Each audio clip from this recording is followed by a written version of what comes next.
মমতা পুলিশের civic volunteer. আমি শুভেন্দু অধিকারী এই রাস্তা দিয়ে যাচ্ছি বাগডোগরায়, এর ছবি তুলছিল। এর পোশাক দেখুন। কলকাতা হাইকোর্ট বলেছে সিভিক ভলেন্টিয়ার শুধুমাত্র ট্রাফিকের ডিউটি করবে। এই পোশাক পরে মমতা পুলিশের সিভিক ভলেন্টিয়ার। বলেন নাম, বলেন না ভাই। হ্যাঁ বলেন নাম বলুন। হাইকোর্ট বলেছে। আরে আমার পা ধরবেন কেন? আপনি বলেন নাম বলুন। এটা পোশাক ভুলে গেছে স্যার। টাকা তুলে দেন তো পুলিশগুলোকে, ওরা ভাইপোকে পাঠায়। স্যার ভুল হয়ে গেছে। আপনাদের বেশি দিন না, চিরদিন কাহারও সমান নাই যায়।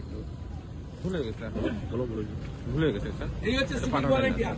জল তোলো, আমি আর আইসির কাছে জমা করো, ভুলে গেছে। আর ভাইপোর কাছে পাঠাও। দেখুন পোশাক দেখুন, সব মোড়ে দাঁড় করিয়ে রেখেছে মমতা। ভুলে গেছে স্যার। আমি আর সব মোড়ে একটা করে দাঁড় করিয়ে।